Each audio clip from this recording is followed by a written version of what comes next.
we're going to segue right into Kathy's presentation. So Kathy Truman is, wow, we go back. It would have been after 2007 because that's when I moved back to Cache Valley. And there was just kind of some gatherings, I would say at that time, where Kathy was a student extraordinaire. Like she was a teacher.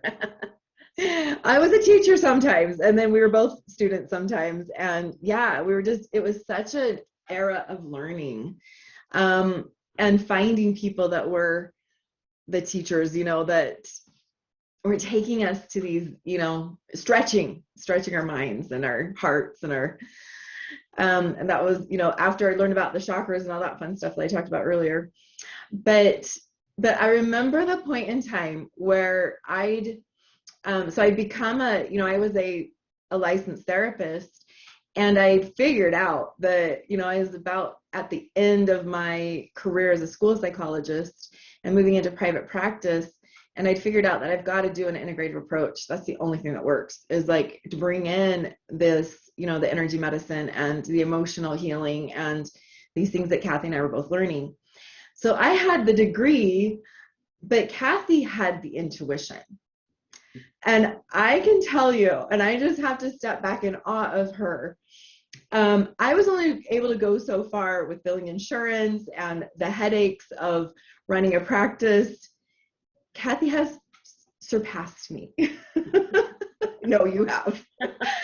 And it's that power of intuition. I remember the point in time when Kathy said, what do I'm done being a student. What do I do now?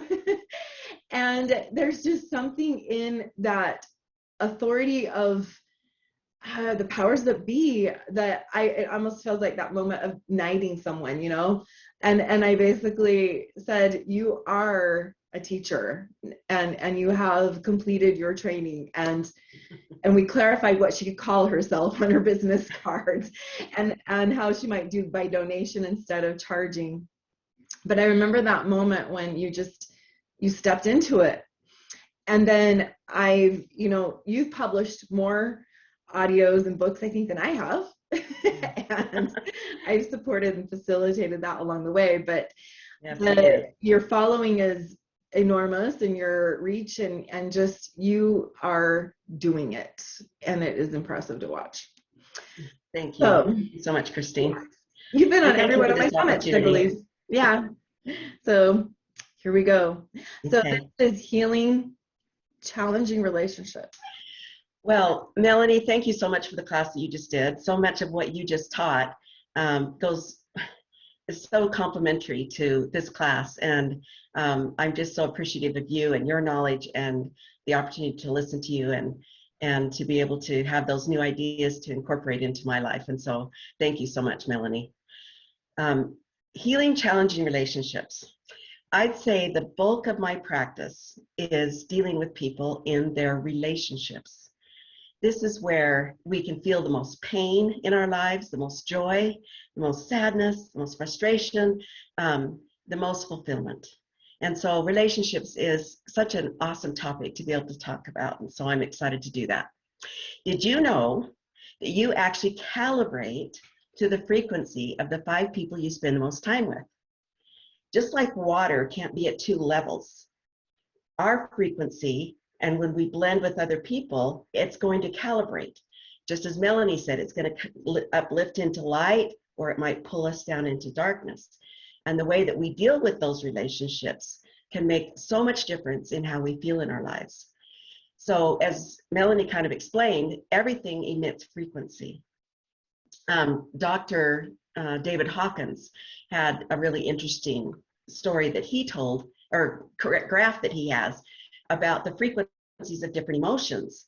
And the cool thing to me is he had negative emotions at 200 and under, and then positive emotions that go from 200 up to 1,000. Well, Sodom and Gomorrah, Abraham asked God if Lot could find 10 righteous men in all of Sodom and Gomorrah, would he spare those 2 wicked cities? And God said yes. I think that is the most beautiful example of the counterbalance of being in light and high frequency versus in lower frequencies. Do we want to be the rescuer, or do we want to be the victor, as Melanie said, or the victim, where we have to be rescued? And those frequencies, he says that those that are above 200 counterbalance the darkness of those under 200.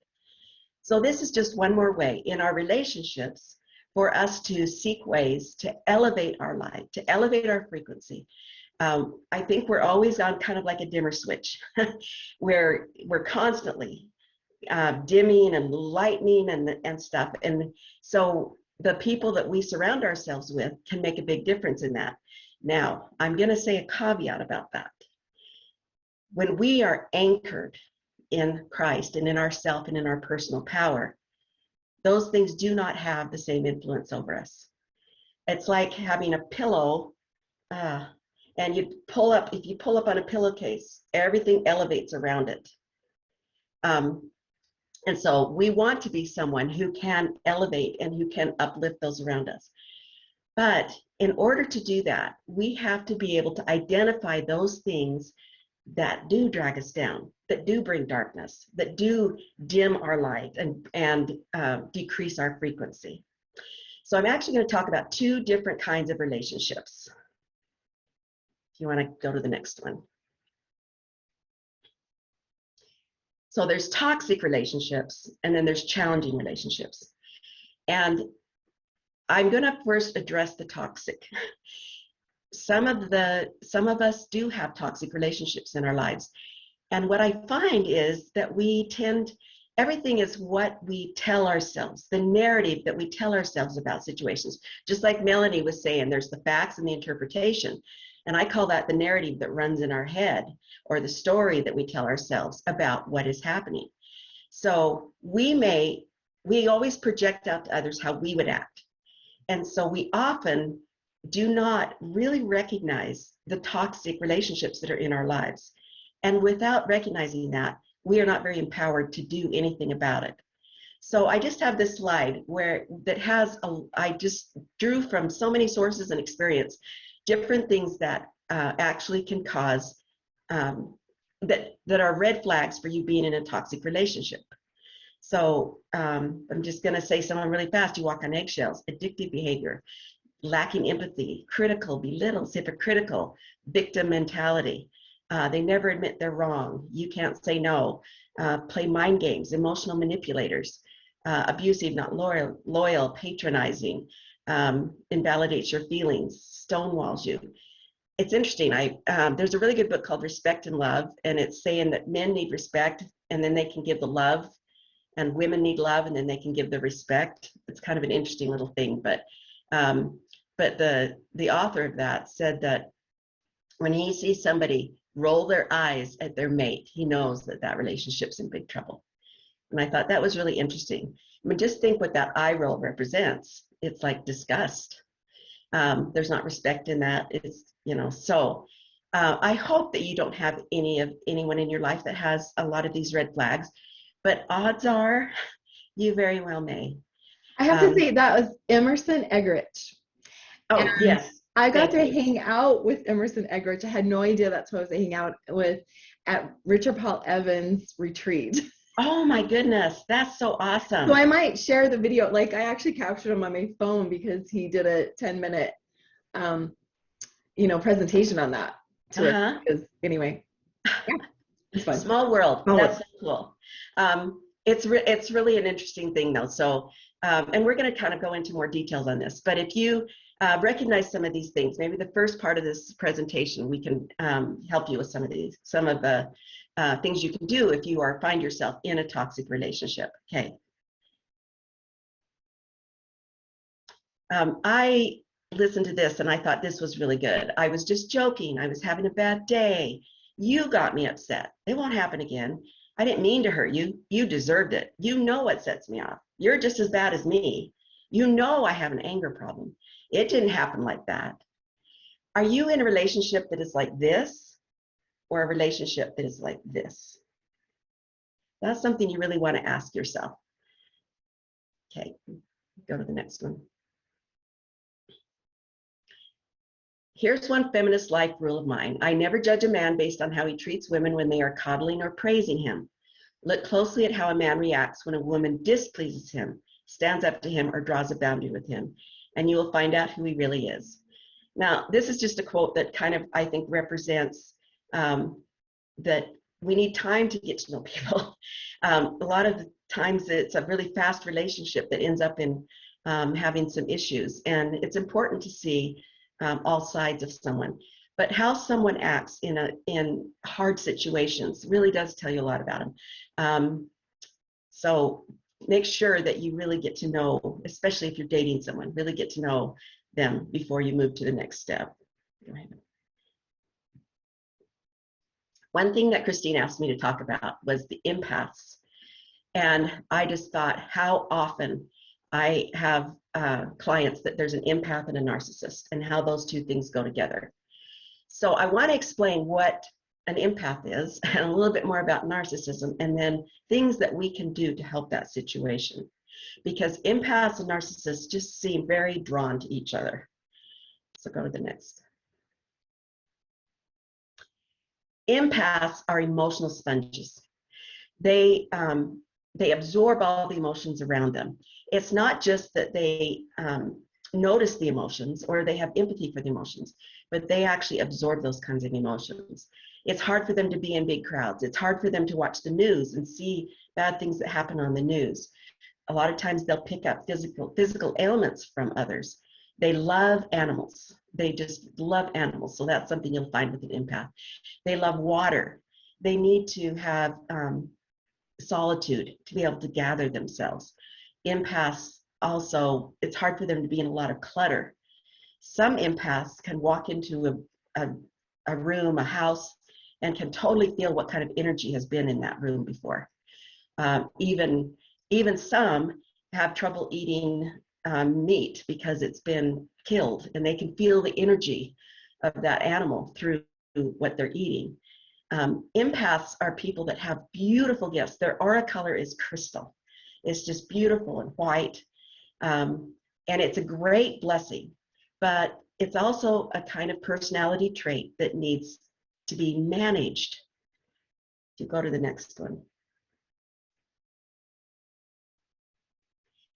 I kind of could compare an empath to Christ in Gethsemane.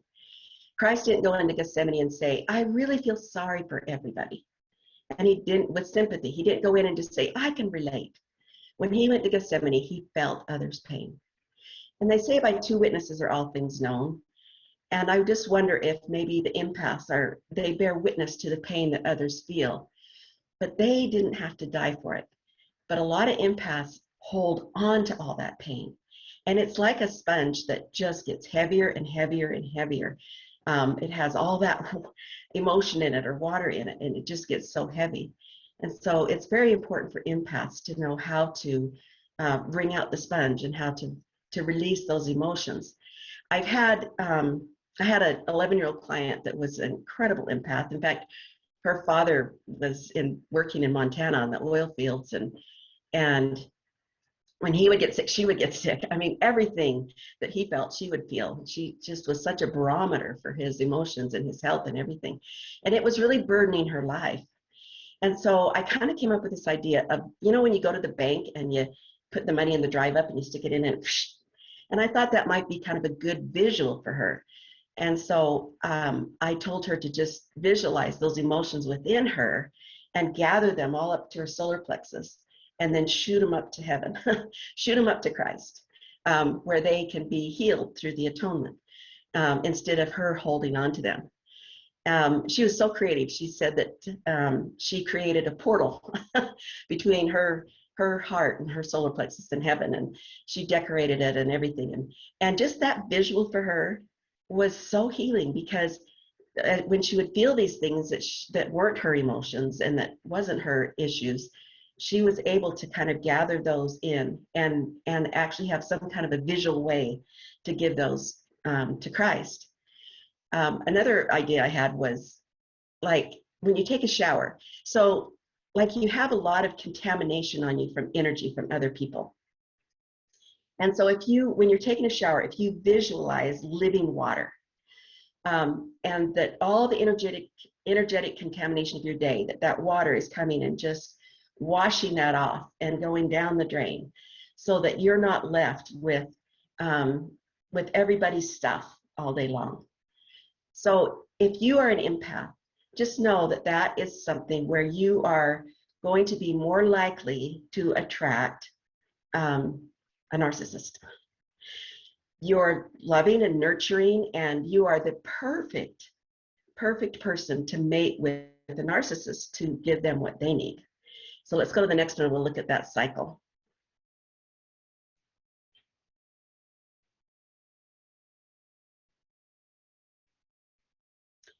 The narcissistic abuse cycle. This doesn't have to necessarily be a romantic relationship, although it often is, but it also can be relationships just with friends and even in families. So the first thing is the love bombing, the idealizing you. The narcissist is your dream. They're your knight in shining armor. They have just come to you with all of this attention and idealizing you and putting you up on a pedestal. And it just, man, that you've never experienced anything like that. It is the best, most romantic feeling you've ever had. And that just feels so amazing. And so you'll get into the relationship with this narcissist because it just feels like your dream come true. But then once you're up on that pedestal and they've got you, then is when they will start to knock you off the pedestal. They may withdraw, criticize you, blame you, gaslight you. Gaslighting is so many of those sentences that gaslighting are like, like the Dr. Phil abuser excuses, you didn't happen like that. What are you talking about? You're just crazy. You don't, like sometimes they'll yell at you and then you'll get so upset that you'll yell back, and then they'll go calm and say, look at you yelling. You're crazy. Why are you doing that? Just lots of mind games. They are so charming and charismatic to everybody else. So if you ever say, I've got problems with this person, everybody else goes, they're awesome. I think it's you that has the problem. And they're really good at that. But they'll knock you off of that pedestal. And then when you start to kind of feel like you want to get away, then they'll cycle back and put you on the pedestal again. So you get this back and forth between these two parts. You become their narcissistic supply.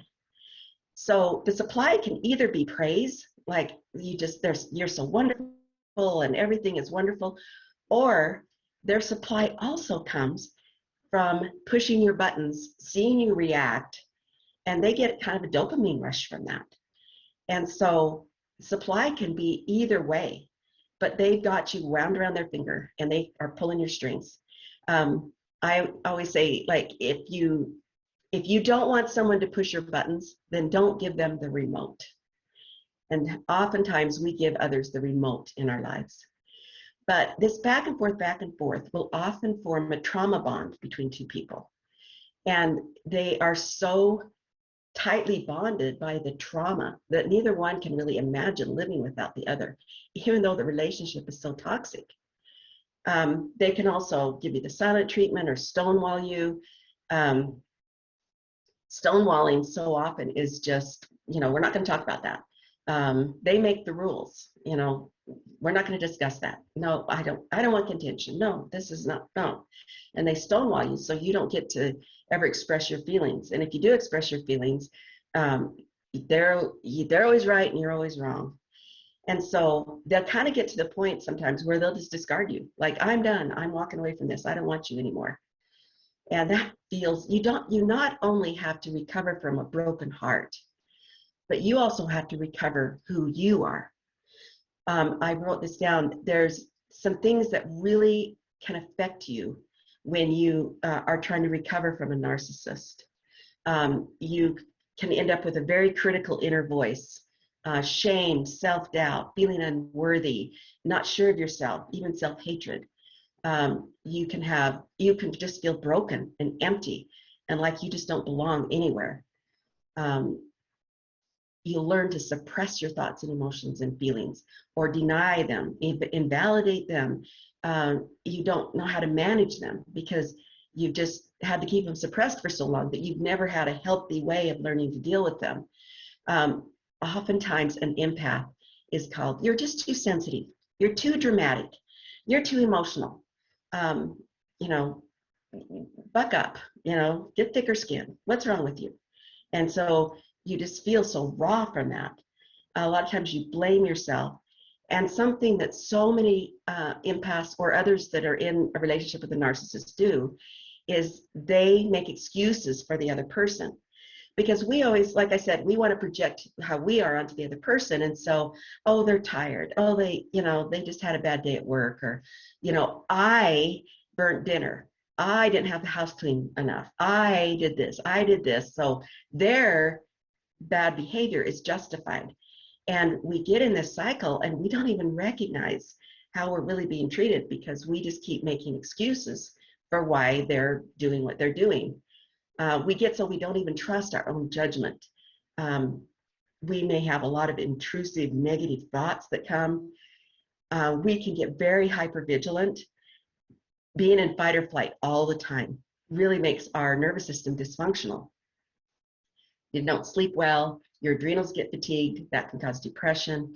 You don't realize the health disservice that you're doing to your body when you're under that constant stress, always on guard, walking on eggshells, watching out what you do. And so those are things for you to really look at and say, are there any of those things in my life in these toxic relationships that I'm in? Okay, let's go ahead and go to the next one. Sorry. Hoovering. The minute you go to move on from a narcissistic relationship, they will try to suck you back in. Oh, I miss you. Oh, what we had was so good. Come back to me. I'm better now. I've changed. It won't be the same as it was. Those kinds of things. They I suck had you to back ask in. you, is that like basically the Hoover vacuum then? Yes. Because it could be hovering, but I was like, I think it's supposed to be hoovering. Hoovering, sucking you. They're sucking you back in. It is hoovering. Yeah. And then you just start that cycle over and over again. And you always think, I'm going to make it better this time. When they say, I've changed, it's going to be different. We always want to give them a second chance because that idealization stage is so awesome that we think it's worth it. It's worth it to risk that again. It's worth it to go into that again.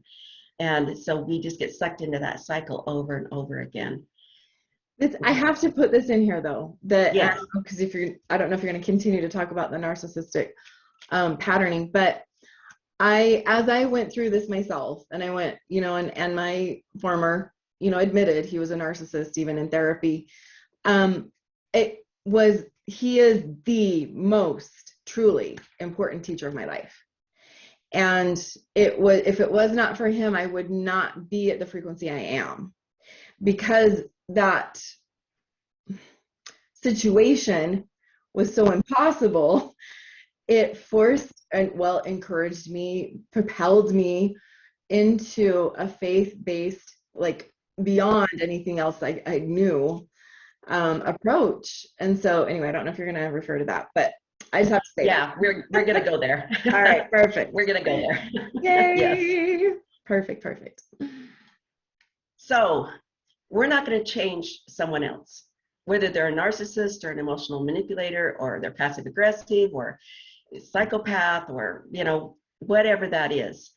If it's a very toxic personality. Now, this is different than challenging relationships. Just so you know, we're going to go to challenging relationships, but this is toxic relationships.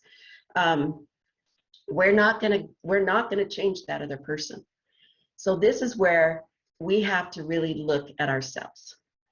What can we do about this? Because sometimes we're not in a position to exit that relationship.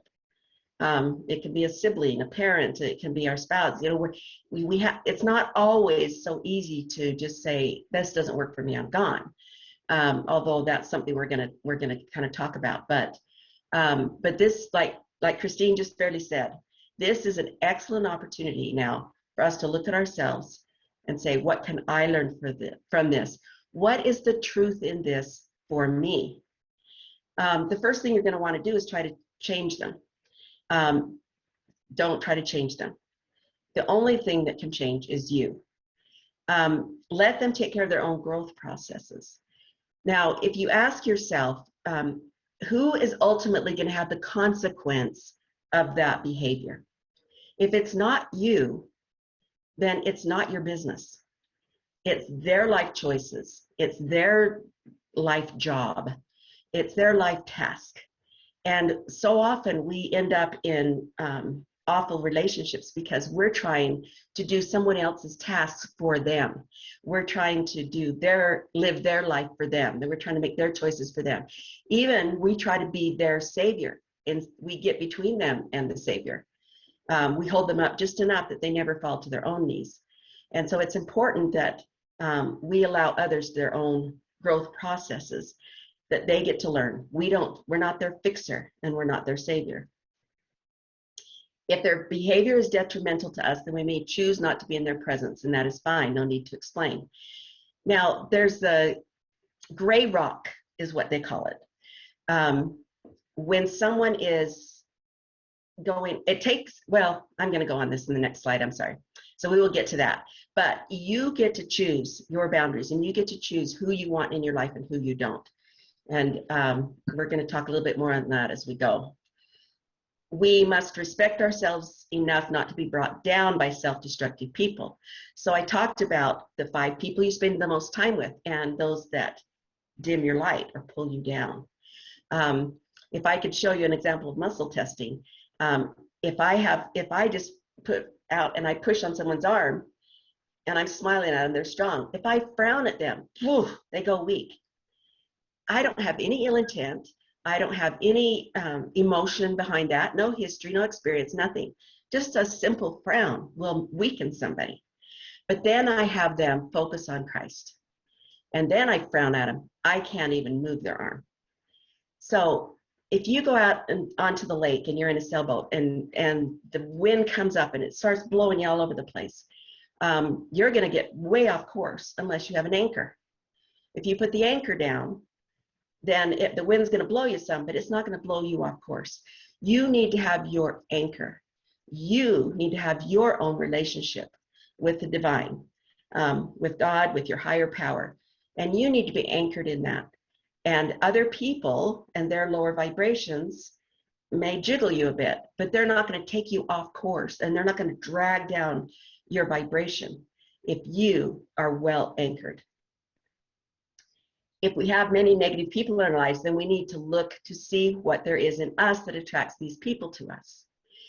When we're young, we develop our core beliefs when we're just little children. And one of our core beliefs is, how do I feel safe in the world? We also get, maybe, let's say, for instance, and then we look for evidence to prove that true the rest of our lives. Whatever we tell ourselves, how do I get love and attention? Let's say that your mom says, you can't trust men, you can't trust men. You will go out and find a man you can't trust just to prove that true. Those generational cycles, those core beliefs that come from our childhood. Confirmation bias is what it's called, when we're always looking for something to prove that true. We may have had a narcissistic parent or sibling or something when we were a child, or someone that influenced us that way. And we get those negative thoughts that this is what I deserve. This is the way I deserve to be treated. The thing is it's like a bait and switch, because that love bombing comes along in the beginning and you think, oh, I've broken the pattern. This is perfect. This is everything I want. And so you get that bait, and then you get into that switch where, you're getting knocked off your pedestal, and you're getting that withdrawal stage.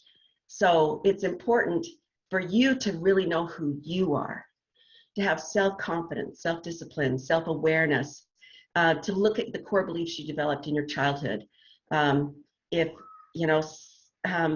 Unfortunately, some people that have been sexually abused as children, my value is how much I sexually attract the opposite sex.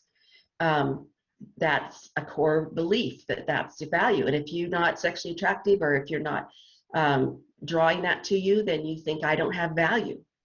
So to really look, how do I feel safe in the world? What is it that do I hide? Do I want to be the life of the party? You know, what feels safe to me, and how do I get my love and attention? What does God mean to me? Those kinds of things really determine what we look for in relationships as we grow older. So that's just kind of a good exercise for you to do is, what is it in me that has drawn me to this relationship? And what am I feeding off in this? When we change, we drop our patterns. So it's like you change the steps of the dance in this relationship, because there is a habitual dance that we do in all of our relationships. They step this way, you'll step that way. You'll step this way, you'll step that way. And that dance, if you start changing, they're going to step on your toes at first.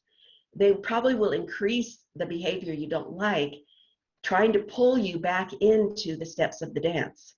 So you want to be able to be firm in your decision that you're going to change.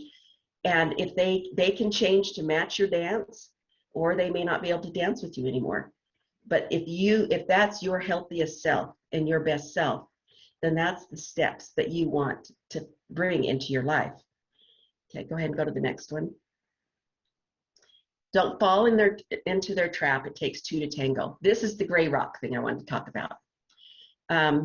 So when they live off of our reaction. A lot of times toxic people live off of our reaction. It's a reward to them.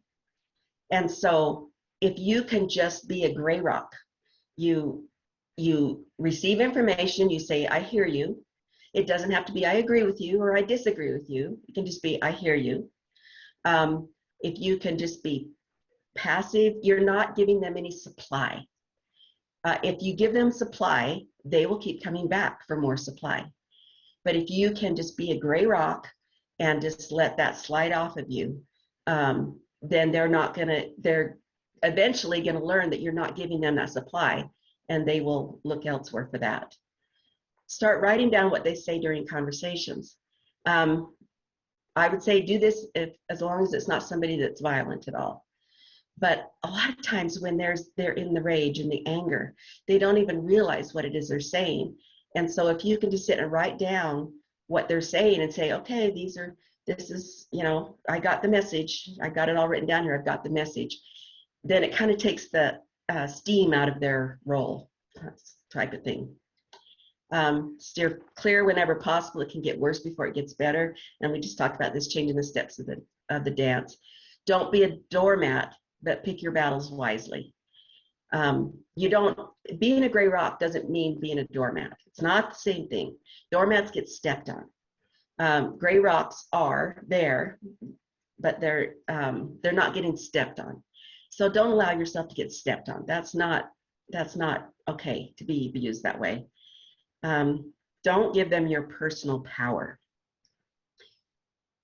That is really hard to do because a lot of times there's codependencies with narcissists. It's that trauma bond. And when your value equals making that other person happy, then you aren't whole anymore. You're not standing in your own power. You're not standing in your own truth. You may need to begin by talking to a tree and just pretending like that tree is them and speaking your truth to the tree, to be able to get that truth out, that it's not suppressed inside of you, that it's not churning inside of you, that it's not holding you hostage. We'll be held hostage by that which we fear the most. If we fear, the person that has the least investment into the relationship is the person that has the most power in the relationship. And so often we have someone who they're always got one foot out the door. And so we're always scrambling to try to keep them there, try to keep that relationship going. And we surrender a lot of who we are in order to keep that there. And so let's go to the next one. We'll talk a little bit more. Payoff and cost. This is something like Melanie talked about, the two columns. Having two columns of payoff and cost. What is the payoff of staying in this relationship? Maybe the payoff is there's more peace in my life if I stay in it. I have financial security. They're the father of my children. There's lots of reasons why we stay in toxic relationships. And write those down. Acknowledge what those things are, the payoffs, what they are. But then look at what is costing you as a person. Is this costing you your self-worth? Is it costing you your emotional health? Is it costing you your mental health? Is it costing you living in truth? Is it costing you living in your personal power? Is it costing you your relationship with God and your spiritual well-being? Is it, you got to look at the payoff and the cost, and then you make your decision. And that decision is between you and God. There's not a right and a wrong.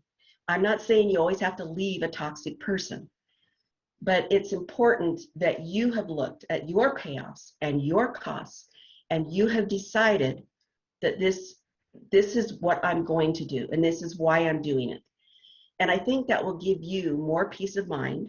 And if you make that decision with God, that's going to give you more of an anchor. And then you learn to manage that relationship.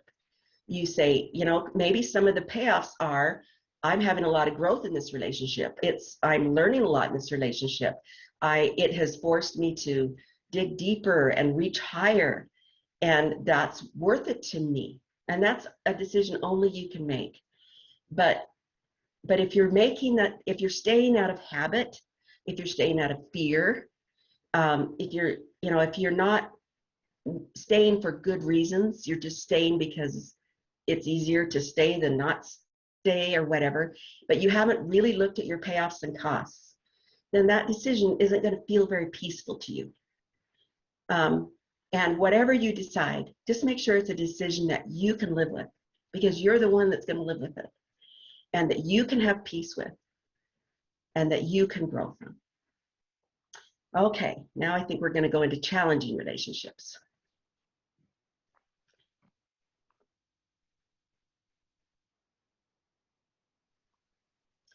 Yeah, hurt people hurt people. And one thing that I've found, there's a lot of generational patterns in this with relationships, and that, when I mentioned how do I feel safe, that's something that can be very generational. If our ancestors only felt safe if they ate food whenever they could find it, and that is in our DNA.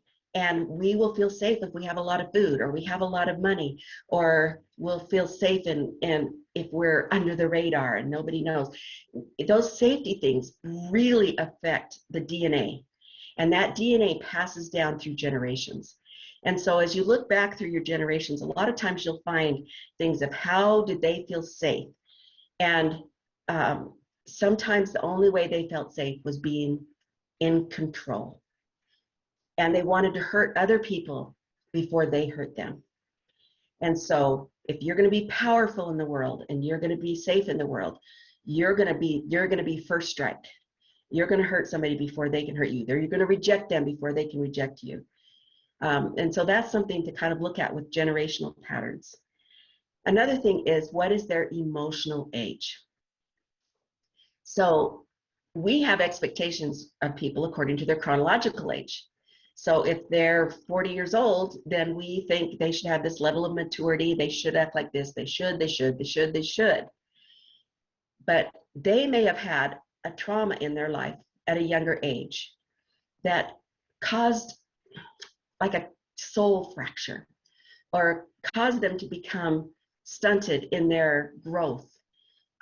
Whatever they had to do at that time to survive, they just got locked in there, and that's what they continue to do. And so that emotional age can really help us to understand others. I had a close relationship with someone who I had higher expectations of, and was always disappointed and always got my feelings hurt. And I came to understand that their emotional age was 13. And it was for good reason. We think it might have to be some big, huge trauma. And it doesn't always have to be like some big abuse or some big, huge trauma, but it's something that is traumatic to the child. where they um, where they feel like they their value got hurt. Their heart got broken. Something got broken in them at that age for that time. And they get locked in at that emotional age. Once I came to that realization and came to this isn't in judgment. This is in understanding and this is in compassion. Because once I realized that this person was emotionally locked in at 13, the decisions that they made and the things that they did, even though they were older, it's like it made so much more sense to me. And I quit taking it so personally. It Can didn't I hurt my share? feelings so much. Yeah, can I share something on that? So Yeah. I've been working for 34 years, and recovery is so critical in um, healing emotional age issues, I would say. And so I've been doing recovery and advancing and raising my frequency for 34 years. And I had an incident today that Wow. reverted me back to how I acted in my 20s. And so my new dear husband was a beautiful gray rock who involved someone who's close to him, and he had to play that neutral ground. And he kept saying to me, who's the older one? You know, I'm 54 in physical age, but I was acting like a 20-year-old. And so I think what you're saying is also related to who's triggering us. So we Mhm. may be able to show up mature in, 8 to 20 relationships, and then that one person comes along that pushes those buttons that we didn't know were still there. Yes. So, yeah. Okay. Absolutely. In fact, that I got compassion for that person, but it's interesting how a new person came in and hit those same buttons that that person had hit, and it, yeah, we're going to talk more about that. Yes, yes. So, but when we think about someone's emotional age, it's understanding that they had trauma. It doesn't mean we don't have boundaries with them, but we understand that they had trauma and that they are doing the best that they can from that age. And so, um, for example, if my mother would say, I hate you, I hate you. My mother said she hated me. Oh my goodness, I'm so hurt. If my teenage daughter said, I hate you, I hate you. I know, dear, it's okay. It's like my expectation. So here's our expectation, here's reality, and the gap between is pain. So my expectation of the teenager saying, I hate you, was it matched reality. So it didn't hurt me. But the other person said, I hate you, I hate you. I had this expectation, and this was reality. And that caused me a lot of pain. And so then what narrative did I start running in my head about that? I'm someone who is hated. I'm not worthy. I'm not good enough. I'm not. When we take those situations, do we put it on us? Or can we say that person was having a stressful moment at that time, or they're dealing with their own issues? I happen to get in the way. That's a different story than, oh, I'm not worthy of being loved. I'm not this and that. That story traumatizes us. That story causes us PTSD. That story is going to wound us and cause us a lot of pain and hurt and trauma. And so we really have to look at the narrative that runs through our head when those things happen. Okay, go ahead to the next one.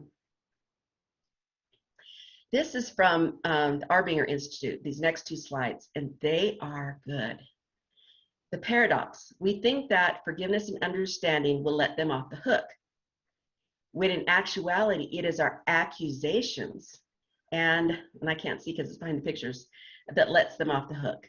They then feel justified in their behavior to continue them. If one person changes, the other has someone new to deal with. Be the change. Let's go to the next one, and I'll put these two together. Our love will indict their spirit. Our blame will console them. When we criticize people, their conscience consoles them. When we love them, their conscience indicts them. So in other words, if I say, you're such a jerk, you're such a jerk, well, when they go out and be a jerk, I'm kind of partly culpable in that. If I am just love, then their actions are on them. If they're a jerk, it's on them. And how often do we kind of label people in our lives, and we keep saying things to them, and we like start to create it, and people say, well, if she thinks I'm a jerk anyway, I might as well be a jerk. And so we really do have some responsibility in how we label people. Sometimes we really catastrophize, I don't know if that's a word, people. And we make things, oh, so much bigger than they are. And then we just give them all this blame and everything. And then we can actually kind of create those actions within them. Our resentment cannot increase their torment. It harms only ourselves. And besides, it may give them an excuse to believe that we deserve whatever they did to us. Do we really want to do that in our relationships and create a situation where they say, well, she doesn't think anything of me anyway. She doesn't trust me anyway. She only sees the bad in me anyway. Is that really how we want our relationships to be? Or do we want to be the love and the source of love? Okay, go to the next one. Anger.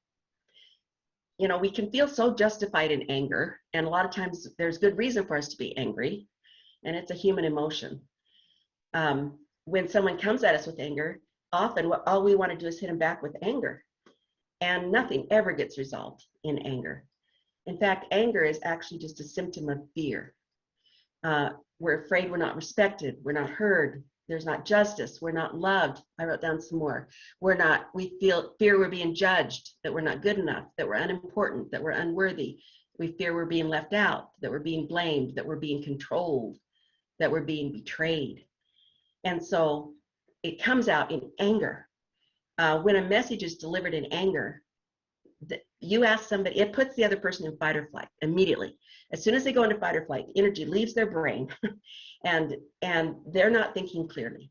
And so you ask somebody, what did I just say? They always are like, blah, blah, blah. I don't know. They just went into fight or flight and into defense mode. Your message never got through. Anger is a higher vibration than fear. And so when we are in fear, we feel weak. When we step up a degree up into anger, we feel like we're more powerful. And so when we're delivering our messages of fear through anger, we feel like, I have to yell to get my message across. We tell ourselves that story. I have to do this. I have to treat you this way. You have left me no choice. I have to do this. And we tell ourselves that, and then that excuses us going into that anger instead of saying, I'm really afraid that you don't love me. I'm really afraid that you're blaming me for this. Let me explain. Or, it's a dishonest communication. We're all human and we go there, but it is a dishonest communication. If we can try to stay in honest communication and explain the root of what is really happening, then we're going to get a lot further. Likewise, when someone else comes at us in anger, we immediately just want to defend ourselves from the anger. But what is their fear? If we can just take a breath, take a beat, and say, boy, you're really upset about this. What is really going on? A lot of times somebody will go from anger to just tears, because, oh, you actually care about what I'm feeling. It kind of takes superhuman strength to do that because, it's really hard not to react in anger when somebody's coming at you with anger. But if you can really look at what's the fear, I'm so sorry that you're upset about this, and try to get to what's, ask some probing questions to get to what the fear is underneath of it. Then you'll resolve something. But just to squash somebody's anger, don't yell at me and, don't, we do the opposite. When somebody says don't, we're going to do whatever they say don't. And so if you can go to resolution mode instead of, and one thing just kind of just with children get anger and they're in fear. A lot of times they can't exactly articulate what is causing their anger. And we tend to say, you're angry, timeout. And we just want to push them into the timeout chair, which is just teaching them, suppress your feelings. And then when you've sufficiently suppressed your feelings, you can come back out and be with us again. And what I actually recommend is power. You've lost your power. When you lose your cool, you've lost your personal power. You could have a family gathering where you speak about what are we like when we're in our power. We're calm and obedient and helpful and kind. What are we like when we're out of our power? We get angry. We, don't help out. We are impatient. And then, and even ourselves, when we blow, we can say, "Ooh, I've lost my power. Let me go to the power chair." And there you have an emotional first aid kit. Um, if you got cut and you started bleeding, you would go for a physical first aid kit immediately to stop the bleeding. Sometimes when we start with our anger and it's an emotional bleeding, we start hemorrhaging all over everybody. So have things that help you get your power back. It can be family pictures, it can be soft music, it can be meditation. Christine teaches a lot about wonderful techniques for this and meditation and things in her groups. It can be coloring. It can be brain exercises, brain gym exercises. There's lots of things you can do to hold on to your personal power, or learn how to get your power back, and then deal in situations in power. They did this study up in Seattle. They had a whole bunch of couples, and they were filming them, and they all got in these they had them get in these arguments and stuff. And then they said, "Oh, our cameras are having trouble. Go sit and read a magazine, for a few minutes, and we'll get our camera working, and then we'll come back to it." Well, when they came back to it, nobody was fighting anymore. Sometimes it's okay to not push and push and push at something. Sometimes it's okay to take some time and regroup. Because when you're in fight or flight, you're not going to come to resolution. You've got to get out of fight or flight. You need to rest, restore, heal. You've got to switch your nervous system so that you can then address issues with your brain intact, with the energy in your brain. Okay, go ahead and go to the next one. Triangulation is so, this can really be a problem in a lot of relationships. And all of us play all the roles: perpetrator, victim, rescuer. So we've got this triangle. Often, when we're the ones that are hurt, we will react in anger to the other person. And even though they were the ones that perpetrated something against us, we are immediately making them the victim because of our anger towards them. And so they will go and look. They will go and look for a rescuer.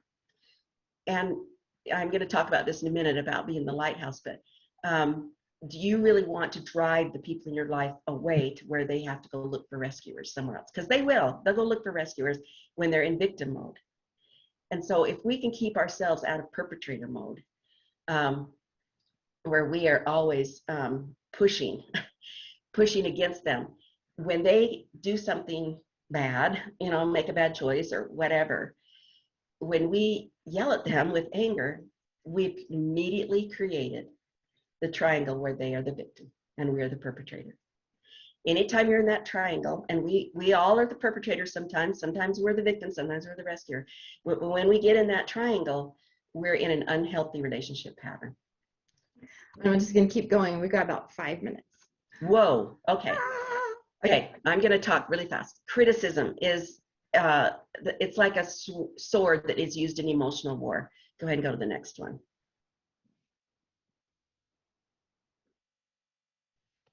Constructing is building up, and criticism is tearing down. So constructive criticism really isn't a thing. We feel like we're divinely appointed to criticize somebody else. A trailing barb, a better job could have been done. We are all intellectual. We think that makes it more palatable and more constructive. Didn't you take the trash out? Haven't you made your bed yet? Those kinds of things are all passive aggressive ways to criticize. You should. Anytime you're shooting on someone else or shooting on yourself, not good. Entrapment question. As soon as they answer, you immediately argue with them about it. Over directing. I'm terrible at that. We're assuming the other person isn't capable of thinking for themselves, so we give way too much over direction. Okay, go to the next one. Being contrary, always going in and fixing the little details of the story. It really, I like when he says it's emotional arm twisting. I'm not critical, I'm only telling the truth. Or rides piggyback on humor. Just kidding. There's always a little truth behind just kidding. Sarcasm means tearing flesh in Latin. But I think just kidding is probably the most common way that we get criticized or that we criticize others. It's so easy to say something mean and then to say, just kidding, but it's really very passive aggressive. Okay, go to the next one. Is it kind? Is it true? Is it necessary? Is it edifying? Does it uplift? Does it raise vibration or dim our light? Okay, go to the next one. Emotional sunburns. If someone comes by and brushes you when you have a sunburn, it's like, ow, don't do that. Why'd you do that?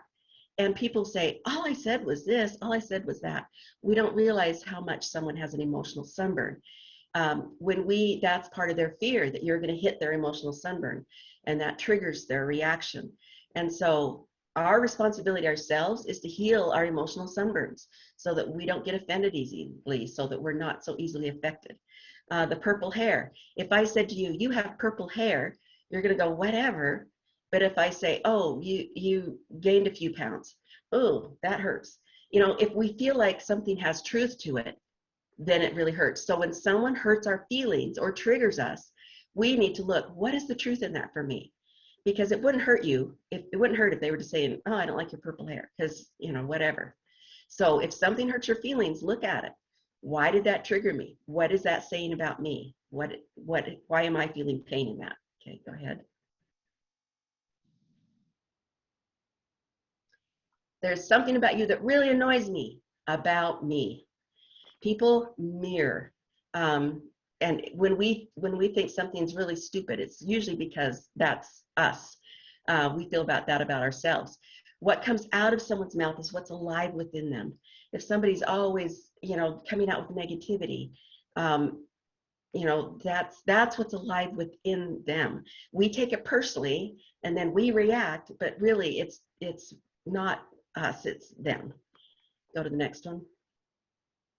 Sorry, I'm rushing through these, but I want to get within that. Boundaries. Your boundary need not always be an angry electric fence that shocks those who touch it. It can be a consistent light around you that announces, I will be treated sacredly.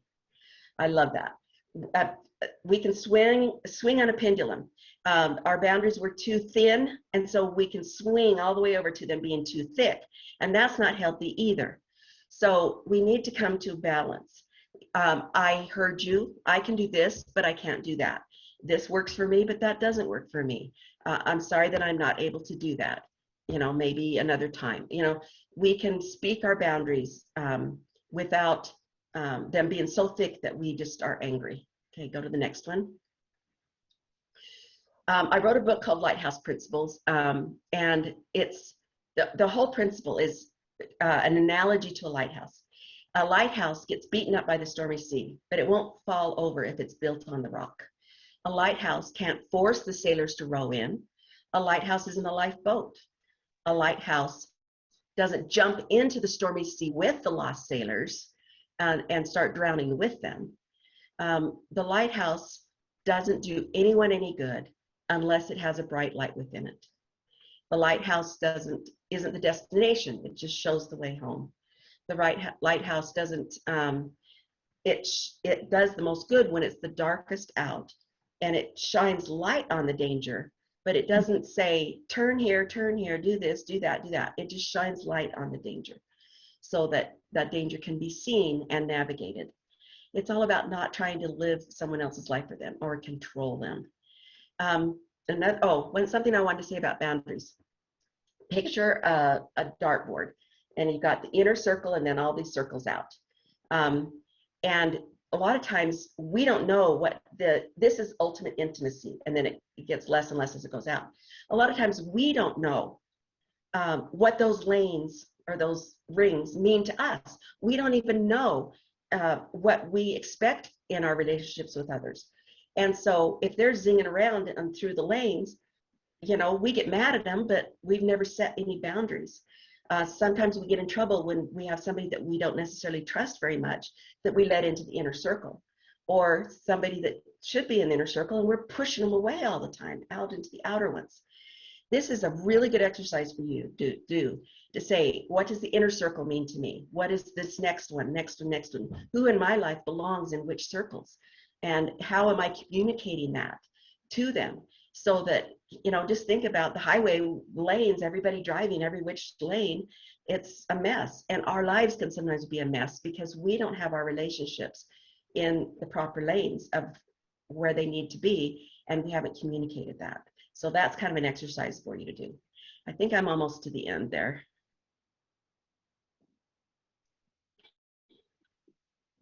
Oh, yes, I have to end with this. The Little Soul in the Sun. I think, Christine, you're the one that showed me this book, didn't you?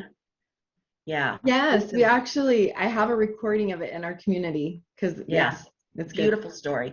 So this is a little parable. If you want to go ahead and go to the next one, it's about two little spirits who are just best friends. Oh no, go back. Sorry, two little spirits that are just the best friends, and they're getting ready to come to Earth. And one spirit says, "I want to be one who forgives," and God says, "Well, you can't be one who forgives. There's nothing here to forgive."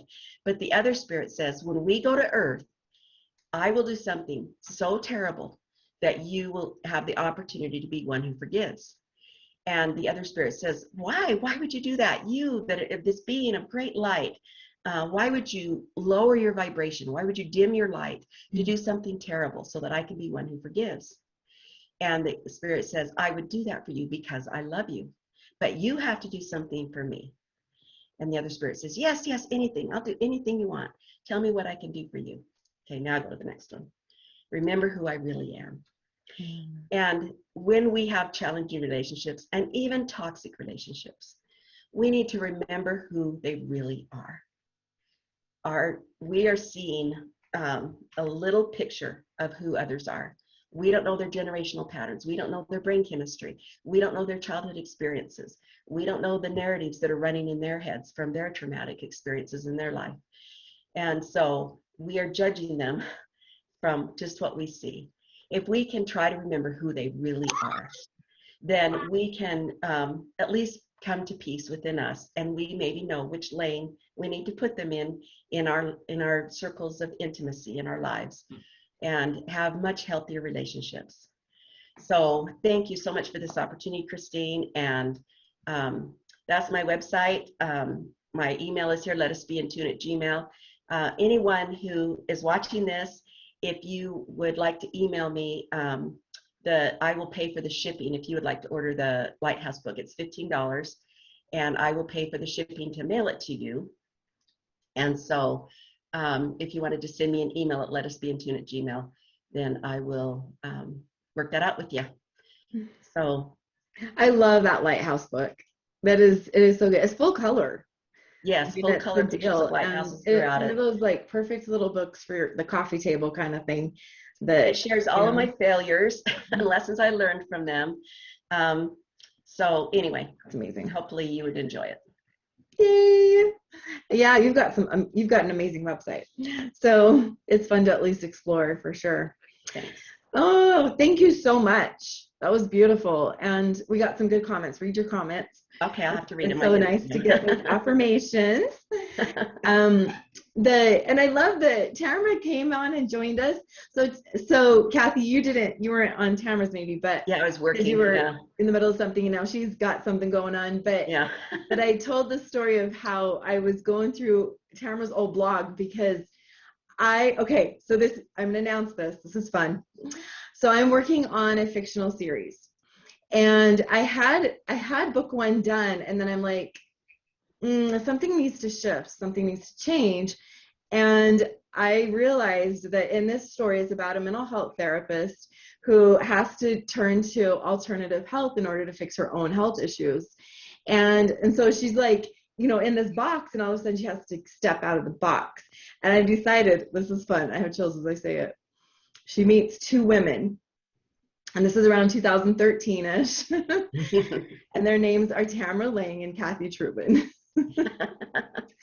and I think it is so fun because the two of you, and so I'm going back and I look at Tamara's blog post from 2013 to just be like, okay, what was going on in 2013 with these guys? And there was a post on there so Tamara has a post about you, Kathy, and how the two of you are sitting in, oh gosh, the Dunstons, I think it is. Anyway, Yes. and one of you tells the other about it. Yeah, And where I first learned about praise principle. Yes.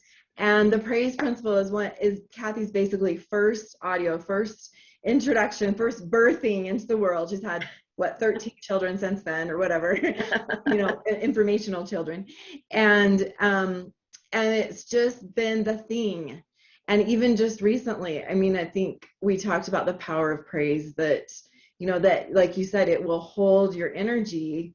And that's the thing, like, that's what got me through a lot of this, is I kept praising God for the narcissist in my life. I kept praising God for the pain of, the isolation, that, and it all played out in a beautiful, miraculous way. So there is so much to that. And I'm so happy for you, Christine. Oh, I know. And I have this, and so it's so amazing that the relationship I have now. And so I'll just kind of wrap that up, because really, like, the experience of going through the frequency shifts, that's really what I've done for 34 years. And, and I'll be able to share that tomorrow and talk about this expanse of frequency in a way that I've still been learning in the last couple of years. It's just, it continues to show up as like, okay, and this is how it all fits together, all the pieces. And I think I'm pretty close. And so, and being able to see my life play out with the pieces all put together is a huge part of saying, like, I think I've got the picture. And, I talk about the 3 awakenings. And so going through the awakening processes, and this is big, was a narcissist. So for someone, and in fact, I sat down with Richard Paul Evans. You talked about the 5 concentric circles. So Richard Paul Evans was a major teacher in my life as well. And I sat down with him and I told him I was not only a narcissist, I was borderline sociopathic. And he's like, no, you were not. Was this when you were in addiction? When I was, well, but that's the thing. I lacked a conscience before I got into drugs and alcohol. I had zero empathy.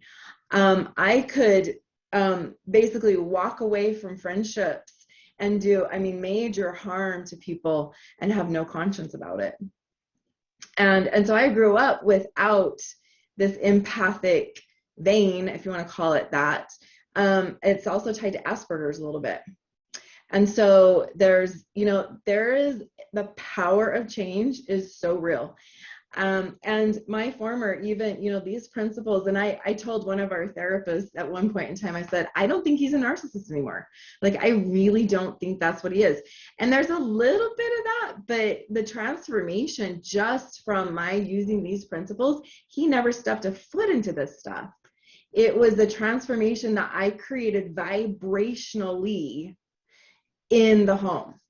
I took my daughter to Kathy Truman to process through, because she represented our 2 genetic codings, right? And so I take my little, we had mine and ours, our little hours to Kathy Truman to work through those reprogramming the generational patterns, to do the work for him. That was part of it too, for his generational line, and showed up in vibrational alignment with, and you talked about Arbinger Institute, Anatomy of Peace saved my life, saved our marriage at one point. So so much of these principles, they're so powerful and they change lives. They truly do. And they create miracles that therapists can't figure out how to do. Is really what this is doing.